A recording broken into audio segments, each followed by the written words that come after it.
Okay, first of all great morning. आइए आगे question देखते हैं हम लोग। अभी कौन सा क्वेश्चन लास्ट टाइम करके बताया था हमने आपको? 5 नंबर, है ना? ओके, पहले हम लोग क्वेश्चन नंबर 7 देखेंगे। कहता है find the angle in radian. Question में कहता है find the angle in radian. ये लो क्वेश्चन है हमारे पास। कहता है find the angle in radian. सामने भी देख सकते हैं अगर बुक में आपको कोई दिक्कत है तो। Find the angle in radian through which a pendulum swings if its length is 75 centimetre. अगर इसकी जो लेंथ है वो कितनी है? 75 सेंटीमीटर।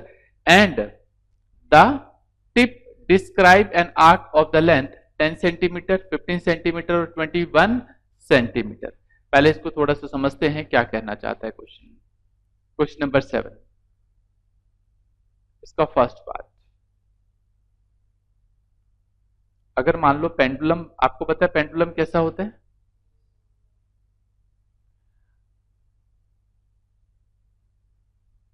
मान लो ये यहां पे इसका मेन एक धागा बंधा हुआ है मान लो यहां पे, और ये हमने यहां पे एक मान लो बॉल लटका दी, बॉल बांध लिया और थोड़ा सा झूला लो बॉल को। तो कैसे झूलेगा? थोड़ा सा इधर जाएगा, फिर इधर आएगा, फिर इधर जाएगा, फिर इधर जाएगा, और जोर से झूला दोगे तो पूरा राउंड हो जाएगा। समझ रहे हो? तो इसका मतलब है यहां पे तो सेंटर है इसका, ये एंगल क्रिएट कर देगा। और इसकी लेंथ क्वेश्चन में 75 सेंटीमीटर दे रखी है, और ये बता रखा है जो स्विंग करेगा,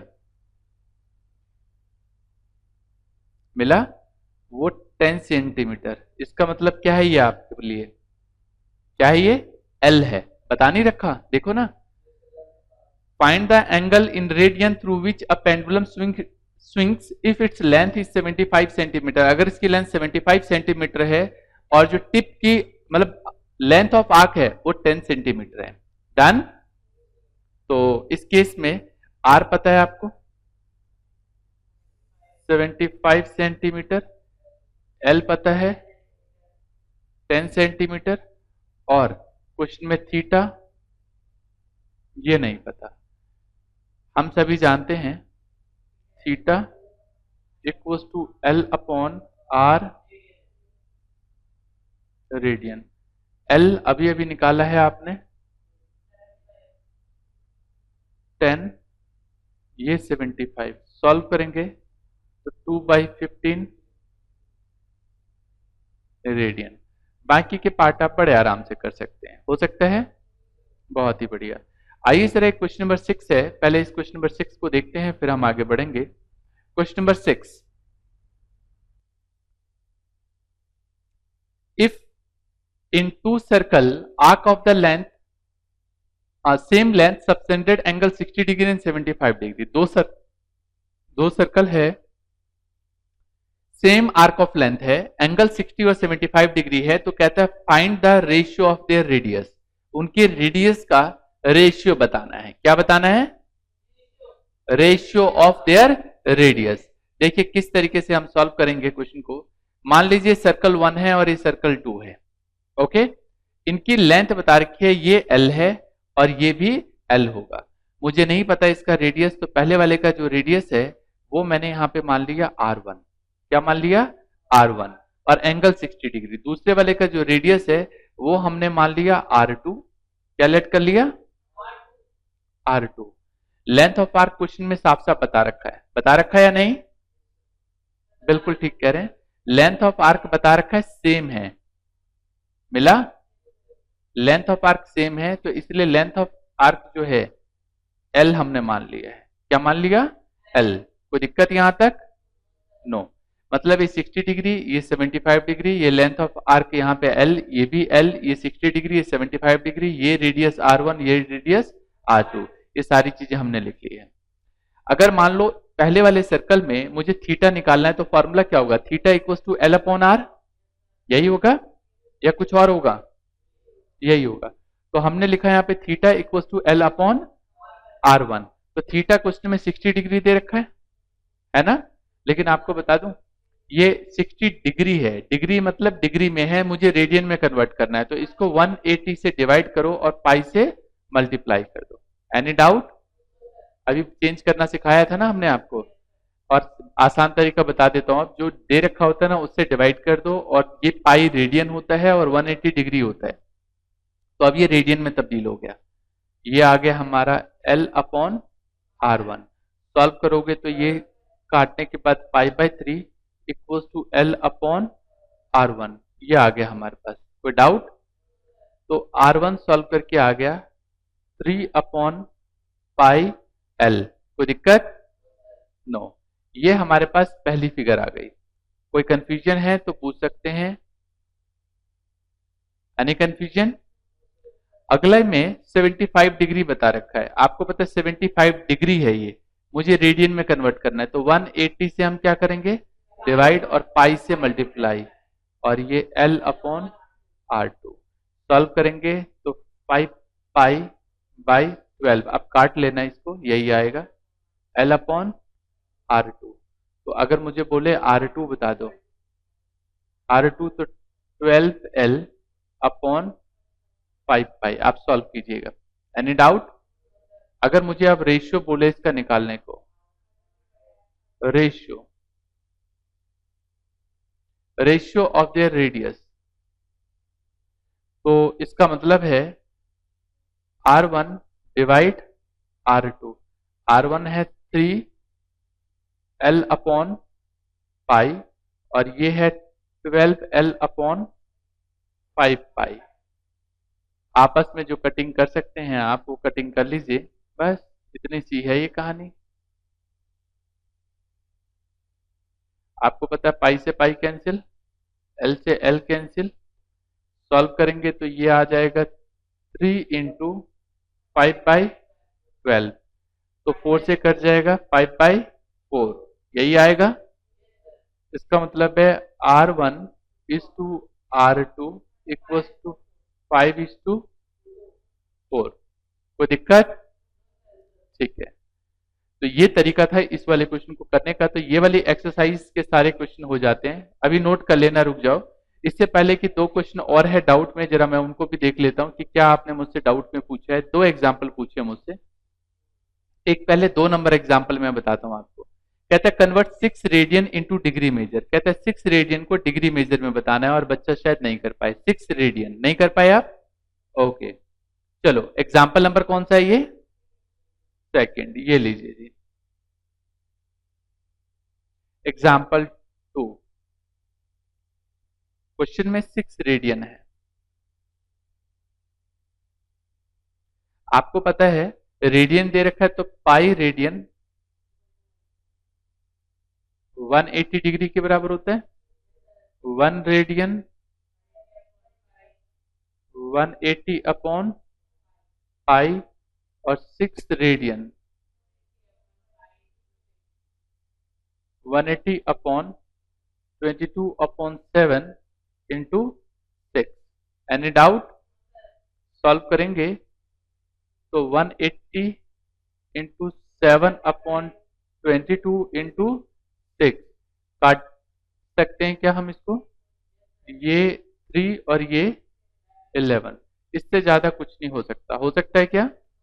नहीं। तो आप क्या करेंगे, या तो सबको मल्टीप्लाई कर लो, और तो ऑप्शन नहीं है। इंटू 3, ये आ गया 3780, और 11 से डिवाइड हो गई। कोई कंफ्यूजन है? 180 इंटू 7 इंटू 3, 3780। हम डिवाइड करेंगे इसको, ये लीजिए 3780,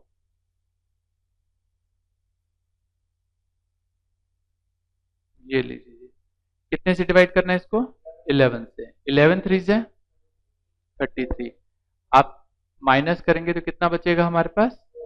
4। 8 उतार लो, 11 4 जाए 44। कितना बचा हमारे पास? 4 0। 11 3 जाए 33। ये कितना बच गया हमारे पास? 7। तो ये तो डिग्री आ गया, इसको 60 से यहीं मल्टीप्लाई करो,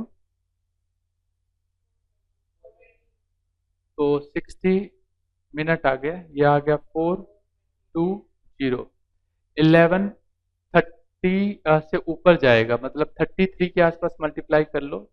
11 3 से 33 होता है, तो मतलब 30 से ऊपर जाएगा, तो 31 पे मल्टीप्लाई करते हैं। 11 इंटू 11 का टेबल 420 को डिवाइड करना है 11 से, तो वही है, मतलब 420 डिवाइड 11, तो ये 38 के आसपास जा रहा है। 38, ठीक है, 38 के आसपास मल्टीप्लाई हो रहा है। इवन आपको कोई कंफ्यूजन है तो 11 3 से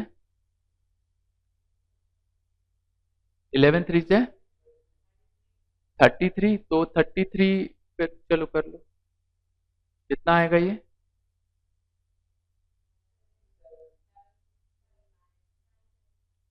-420 -33,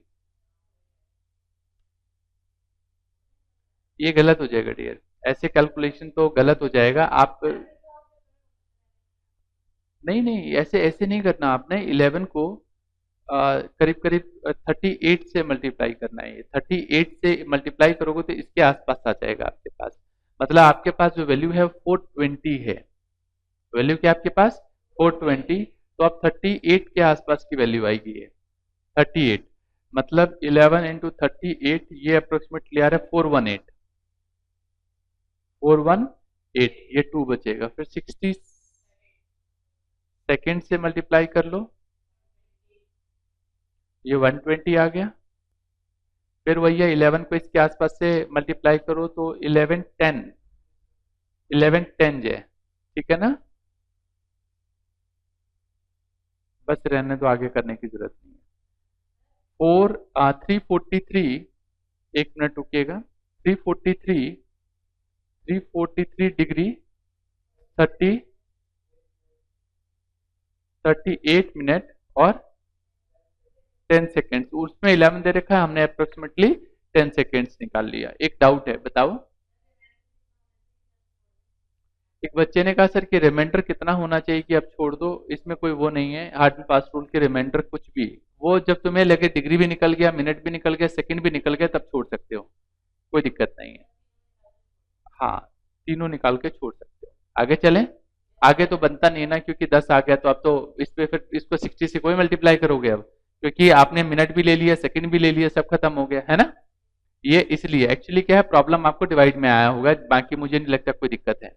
डिवाइड में प्रॉब्लम थी, ये पूरे क्वेश्चन में प्रॉब्लम डिवाइड में, अब कर लोगे?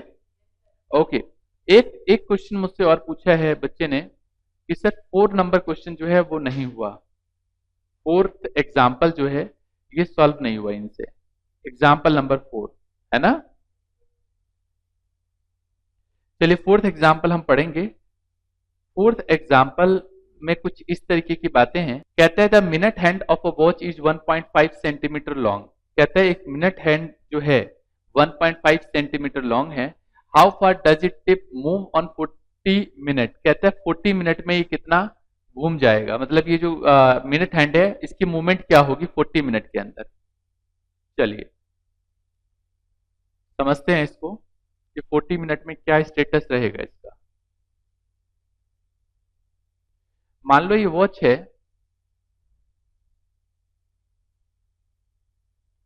और ये मैंने ले लिया यहां पे। 40 मिनट कहां पे पूरे होते हैं? करीब करीब इस साइड होता है ना 40 मिनट। और आप जानते हो डियर कि 40 मिनट पूरा होने के लिए मान लो ये वाली जो सुई है,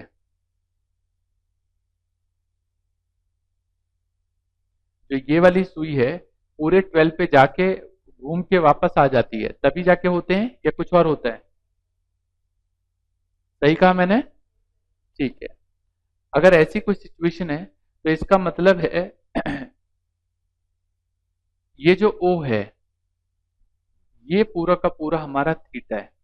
40 मिनट का मतलब है ये जो मिनट हैंड वाली सुई है इसको बता रखा है इसने 1.5 सेंटीमीटर, ये पूरा आगे से घूम के और यहाँ पे आ जाए तो इसका मतलब है कि कितना डिग्री एंगल क्रिएट करती है। एंगल तो छोड़ो, ये पूछ ही रहा है एंगल कितना क्रिएट करेगा, लेकिन ये कितना मिनट मूव कर लेगा 40 मिनट, है ना। और यहां से लेके यहां तक, ये क्या कहलाएगा, इसका एल कहलाएगा। ध्यान से समझना, minute hand makes angle in 60 minute. आप 360 डिग्री बोल दो या 2 पाई बोल दो, बात एक ही है। 60 मिनट में अगर इतना तो 1 मिनट में कितना, तो 2 pi upon 60। Hello, 2 pi upon 60 और 40 मिनट में ये आ जाएगा 2 पाई अपॉन 60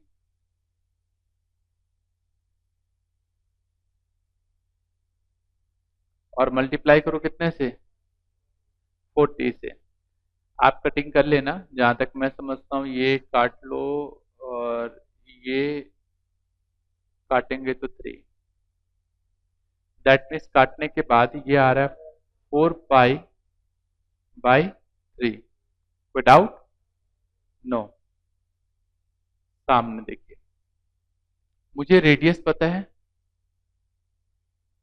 हेलो, क्वेश्चन में रेडियस कितना पता है, 1.5 सेंटीमीटर। सर क्या बात कर रहे हो, हाँ मिनट हैंड बता तो रखा है 1.5 सेंटीमीटर लॉन्ग है, तो इसलिए रेडियस कितना हो जाएगा 1.5 सेंटीमीटर। एंगल मतलब थीटा, अभी अभी निकाला तो है आपने, 4 pi by 3। Theta equal to क्या होता है, एल अपॉन आर, यही होता है। Hello, very good. तो एल 4 पाई बाई 3, ये हमारे पास आ गया। और डिवाइड करो इसको कितने से, 1.5 से। हाँ ये गलत लिख लिया, थीटा दे रखा है 4 pi by 3 equals to L upon 1.5। Cross multiply कर लो या एल की वैल्यू निकाल लो, तो ये आ जाएगा 4 पाई बाई 3 इंटू 1.5। आप सॉल्व कीजिएगा तो ये 4 पाई इंटू, इन दोनों को आपस में काटोगे तो 0.5 आएगा। आपस में जब इनको कट करेंगे आप तो ये 0.5 आ जाएगा।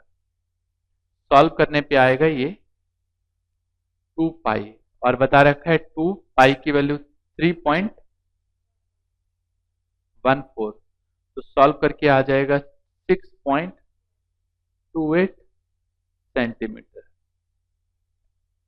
मजा आ गया? अच्छा क्वेश्चन है ये वाला, और एक क्वेश्चन नंबर जो 3 किया था हमने एक्सरसाइज के, दोनों क्वेश्चन इंपॉर्टेंट क्वेश्चन है। क्लियर है बात यहां तक? एक क्वेरी है बच्चे की, हाँ जी बताइए। एक बच्चे ने कहा सर रेडियन सेंटीमीटर में होता है, नहीं रेडियन सेंटीमीटर में नहीं होता, लेकिन जब हमने इसे ब्रेकेज किया तो ब्रेक करने के बाद एल की डायरेक्ट वैल्यू आ गई, क्योंकि पाई की वैल्यू हमने 3.14 डाल दी तो ये सेंटीमीटर में हो गया। रेडियन एक अपना मेजरमेंट है, सेंटीमीटर एक अपना मेजरमेंट है, ओके, तो इसलिए यहाँ पे कोई लेना देना नहीं है। एल की वैल्यू 6.28 सेंटीमीटर हमारे पास आंसर आ गया, मतलब लेंथ आ गया हमारे पास की लेंथ हमारी ये है। डन, ठीक है, तो ये वाली एक्सरसाइज अलविदा हो गई है। आगे देखते हैं अगले टॉपिक के ऊपर। देखिए एक बहुत ही प्यारी सी यहाँ पे चीजें हैं और साथ में बहुत ही प्यारा सा कॉन्सेप्ट सीखने जा रहे हैं अब, क्योंकि अब हम और ज्यादा डेप्थ में ट्रिग्नोमेट्री चलेंगे। तो कुछ वैल्यूज जो इवन आपने 10th क्लास में भी सीखी होगी, ट्रिग्नोमेट्रिक वैल्यूज, 0 डिग्री, 30 डिग्री को पाई बाई 6 भी कहते हैं, 45 डिग्री को पाई बाई 4, अभी रेडियन मेजर सीखा ना आपने, तो ये डिग्री मेजर है, इसका रेडियन मेजर है। 60 डिग्री पाई बाई 3 और 90 डिग्री होता है पाई बाई 2। तो साइन 0 0 होता है, साइन 30 डिग्री कितना होता है 1/2, साइन 45 डिग्री कितना होता है 1/√2, साइन 60 डिग्री कितना होता है √3/2 और साइन 90 कितना होता है 1। फिर कॉस निकालने के लिए क्या होता है, ये 1 यहां आ जाता है, ये √3/2 यहां हो जाता है, ये 1/2 सेम रहता है, इधर वाला 1/2 ये इधर आ जाता है और ये 0 0 हो जाता है। कई बच्चे कहते हैं मुझे सर बनाना सिखा दो ना, आसान हो जाता है। माय डियर जितना टाइम बनाने में लगोगे इससे बढ़िया है कि उसे सेट कर लो माइंड में कि ऐसा होता है, क्योंकि कुछ वैल्यूज हैं गिने चुने, उसको याद रखना है। इसमें भी आपको बनाना सिखा दें तो आपने याद करना है। ओके, बनाना भी सिखा सकते हैं लेकिन मैं बनाना प्रेफर नहीं करता, मैं हमेशा याद कराना प्रेफर करता हूं। 10 ऑलवेज 0 डिग्री 0 होता है, 30 डिग्री कितना होता है 1/√3, साइन 1045 1 होता है, 1060 √3 होता है और 1090 डिग्री इंफिनिटी होता है। तो जरा ये 3-4 बार लाइन पढ़ेंगे, जरा मुझे पढ़ के बताएंगे। साइन 0, साइन 30, साइन 45, लाउडली बोलना है, साइन 60 डिग्री, साइन 90, दोबारा बोलो, साइन 0, साइन 30, साइन 45, साइन 60 और sine 90, cos 0, cos 30, cos 45, cos 60 और कॉस 90। इसी तरीके से 10 का पूरा याद करना है आपने, 10 0, 10 30, 10 45 और 10 60 और 10 90। ओके, ये एक फॉर्मूला होता है। जैसे कि मान लो मुझे बोले कॉसेक 60 डिग्री निकालो, तो आपको पता है कॉसेक और साइन उल्टे होते हैं, पता है बात ये। तो कॉसेक 60 डिग्री मतलब साइन 60 देखो कितना होता है, साइन 60 होता है √3/2, इसका उल्टा कर दो तो 2/√3। तो देखो डायरेक्ट मैंने 2/√3 लिख दिया। कोई बोलो मुझे कॉट 30 बता दो, तो कॉट और 10 आपस में उल्टे होते हैं, पता है आपको। तो 10 30 डिग्री चेक करो कितना है, 10 30 डिग्री 1/√3, तो उल्टा कर दोगे तो √3/1 आ जाएगा। कोई डाउट? ठीक है, ये एक ट्रिग्नोमेट्रिक वैल्यू सिखाई हमने आपको। इसके अलावा कुछ इंपॉर्टेंट फॉर्मुलेज होते हैं, जैसे बचपन में सिखाया आपने, sign square theta plus cos square theta कितना होता है 1। अगर मुझे साइन स्क्वायर थीटा निकालना है तो 1 माइनस कॉस स्क्वायर थीटा, और ये क्या है cos square theta equals to 1 minus sine square theta. इसी तरीके से sec square theta minus tan square theta 1 होता है। अब कई बार बच्चे क्या करते हैं, भूल जाते हैं। भूलते कैसे हैं, इनको याद ही नहीं रहता कि पहले सेक आता है या पहले टेन आता है। तो जब आप ABCD बोलते हो तो क्या बोलते हो, PQRST, ठीक है, ऐसे ही होता है ना। हेलो, RST, तो S मिस सेक और T मिस टेन, याद रखना है। तो फॉर्मूला होता है sec square theta minus tan square theta equals to 1। ये याद रखने के लिए बताया। कई बार बच्चे भूल जाते हैं कि यार पहले टेन होता है या सेक होता है, तो पहले हमेशा क्या होता है सेक। तो sec square theta minus tan square theta कितना 1। और अगर मुझे सेक स्क्वायर थीटा निकालना है तो माइनस का टेन इधर जाके प्लस का हो जाएगा, और मुझे टेन स्क्वायर थीटा निकालना है तो ये प्लस का इधर आके माइनस का हो जाएगा और टेन उधर चला जाएगा, मतलब सेक स्क्वायर थीटा माइनस 1। इसी तरीके से अगर cosec square theta minus cos square theta कितना 1, तो अगर मुझे कॉसेक स्क्वायर थीटा निकालना है तो 1 प्लस, और अगर कॉट स्क्वायर थीटा निकालना है तो कॉस स्क्वायर थीटा माइनस 1। इसी तरीके से कुछ और फॉर्मूले हैं, ये नए फॉर्मूले हैं। एक बात और, अगर आप चाहते हैं, बात 11th की नहीं कर रहा मैं, इवन 12th क्लास की भी बात कर रहा हूं मैं आपको, कि मैथ्स में कहीं कोई परेशानी ना आए, तो रट्टा लगाना है आपने फॉर्मूलों का। फॉर्मूले आपको एवरी टाइम याद करना है, जितना ज्यादा से ज्यादा याद कर सकते हो याद करना है आपने एवरी टाइम। तो सेक यहां पे लिखा है हमने साइन 2 थीटा, ये होता है 2 साइन थीटा कॉस थीटा, या 2 tan theta by 1 plus ten square theta. इसी तरीके से अगर कॉस 2 थीटा बोले तो फॉर्मूला होता है 2 कॉस स्क्वायर थीटा माइनस 1, या 1 माइनस 2 साइन स्क्वायर थीटा, या cos square theta minus sine square theta. ये स्क्वायर लगा हुआ याद रखना। एक फॉर्मूला और होता है इसका, 1 minus tan square theta by 1 plus ten square theta. Maximum फॉर्मूले इवन आपने 10th क्लास में भी जब ट्रिको का चैप्टर किया था तब याद किए थे, लेकिन फिर वहां पे भी गलती कर ली, पूरे अच्छे से याद नहीं किए। यहां पे दोबारा मैं कह रहा हूं आप अच्छे से याद कीजिए फॉर्मूले। हाँ जी, एक क्वेरी है बच्चे की, बताओ। बच्चे ने कहा सर इतने सारे फॉर्मूले, हाँ जी, एक फॉर्मूले के इतने सारे फॉर्मूले हैं, ये ड्राइव करके आए हुए हैं, आपको याद सब करने हैं। कौन सा फॉर्मूला कब अप्लाई करना वो मैं सिखा दूंगा। ओके, अगला फॉर्मूला 2 कॉस स्क्वायर थीटा, क्या होता है यहाँ पे 1 प्लस कॉस 2 थीटा। ये स्क्वायर नहीं है, स्क्वायर होता तो थोड़ा सा 2 ऊपर लिखा होता। तो 2 कॉस स्क्वायर थीटा होता है 1 प्लस कॉस 2 थीटा। इसी तरीके से 2 sign square theta 1 minus cos 2 theta. Ten 2 theta होता है 2 tan theta by 1 minus tan square theta. Okay, याद रखोगे। इसी तरीके से अगला फॉर्मूला है हमारे पास साइन 3 थीटा का, ये कहता है 3 sine theta minus 4 sine cube theta, 3 नहीं है क्यूब है, देखो ना नीचे होता नहीं तो ये क्यूब थीटा, और ये cos 3 theta 4 cos cube theta minus 3 cos theta. इसी तरीके से अगर tan 3 थीटा निकालना होता है तो फॉर्मूला होता है 3 tan theta minus tan cube theta by 1 minus 3 tan square theta. इसी तरीके से कुछ फॉर्मूले हमने ये बताए यहाँ पे, कुछ फॉर्मूले ये पूरा बंच वाइज बताया हमने एवरी टाइम। इसी तरीके से ये कुछ फॉर्मूलों का बंच है हमारे पास 5 नंबर, कुछ 6 नंबर फॉर्मूले के बंच है, और कुछ ये 7 नंबर फॉर्मूले के बंच है। ये जरा एक बार आप इवन नोट। तो मजा आ गया? चलिए, उम्मीद करता हूं आज वाली क्लास को आप सभी ने खूब इंजॉय किया होगा। तो कंटिन्यू करेंगे हम लोग नेक्स्ट क्लास में, तब तक के लिए all the best, take care and God bless you.